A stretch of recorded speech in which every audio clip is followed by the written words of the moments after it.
Hey guys, thanks for watching today's video where we're going to talk about isosceles triangles. So an isosceles triangle is just a special type of triangle in which there are two congruent sides. So note that if two sides are congruent, that means the angles opposite the sides have to be congruent as well. So if I have these two right here that are congruent, that means these angles must be congruent too, because that one's opposite this side and this one is opposite that side. So that's an important fact, and that's something we're going to have to use a lot when we do isosceles triangles.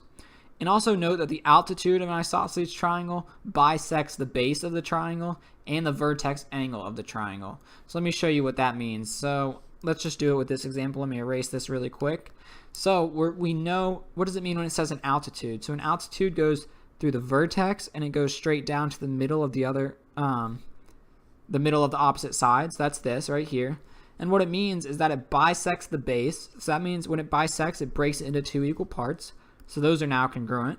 And then also it bisects the angle. So that means that this angle has been broken into two equal parts. This part here and this part here.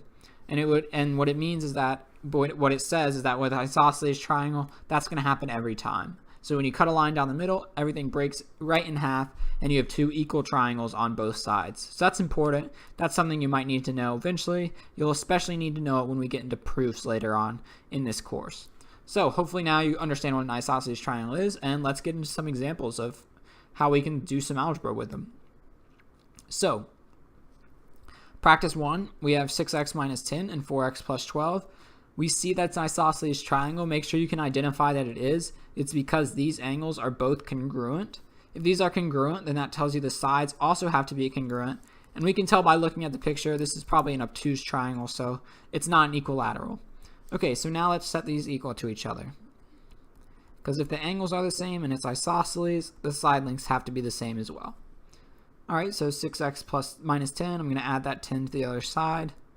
I'll get 4x plus 22. Subtract the 4x back over. I will get 2x equals 22. So x equals 11. Let's just figure out the unit measure of each side length. So 6 times 11 minus 10. Well, that's going to be 66 minus 10 is 56. Let's make sure our other answer gives us the same. What's 4 times 11 plus 12? Well, that's 44 plus 12, 56. We're good.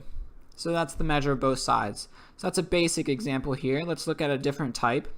So here they want the measure of angle C. So that's the one that we don't have any information on.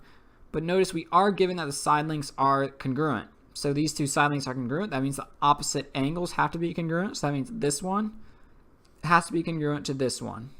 So I actually know that C equals 2x plus 8. And that's important. That's what we're actually going to use to solve this problem.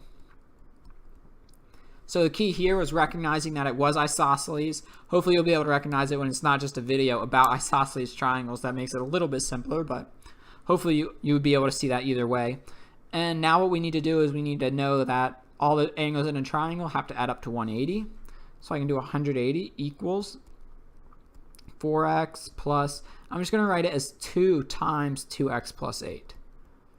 Save a little bit of ink on the computer screen.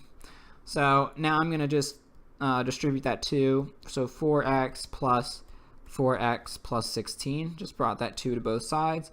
I'm going to subtract 16, and I'm going to combine like terms on the right. I'm going to get 164 equals 8x, not just x, 8x, and now x is going to equal what? Well, it's going to be 20.5, so I'll just leave it as a decimal, 20.5. So that is what x equals, and that's what would make all this triangle work out. It would be isosceles, and it would add up to 180.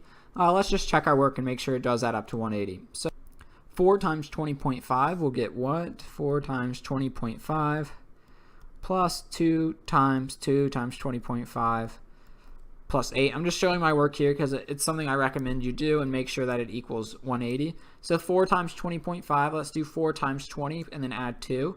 So 4 times 20 is 80, this will be 82. Plus, and now 2 times 20.5 is 41 plus 8.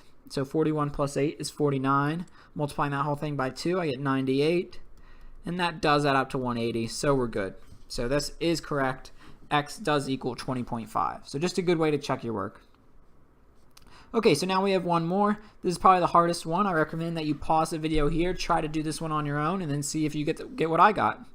So we have to be able to apply a rule here that you may or may not know. We might have talked about it in the course, but we will talk about it later if we haven't mentioned it yet. So first, let's figure out 3 and 4. So I'm looking at just this triangle, the one on the right-hand side.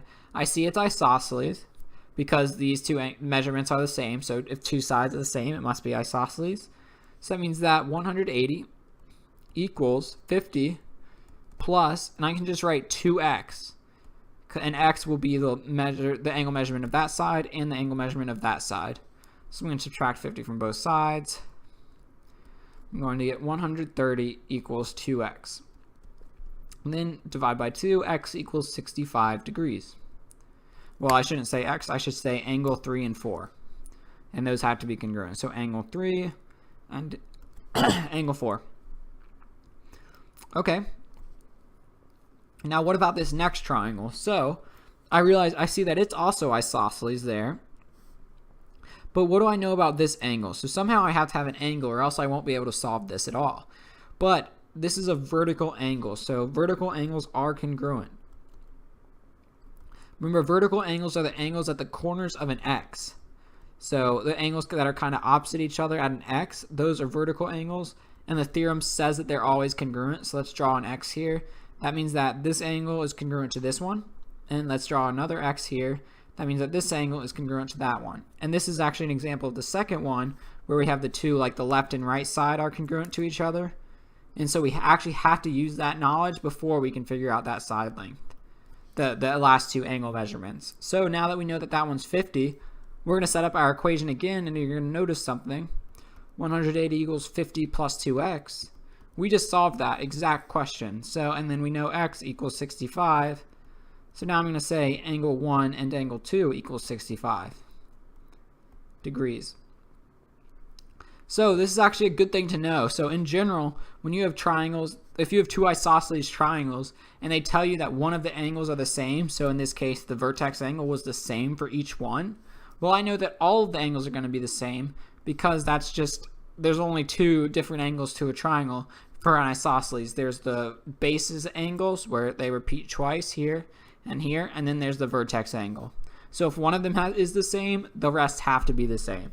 Property of an isosceles triangle. And the key here is knowing that vertical angles are congruent. This will show up a lot in the course, so if you didn't know it yet, make sure you know it now, commit it to memory, write it down, something. So hopefully this makes sense. Hopefully now you have some practice using isosceles triangles. You know what they are, you know what they look like, and some of their properties. So thanks for watching, and let me know if you have any questions.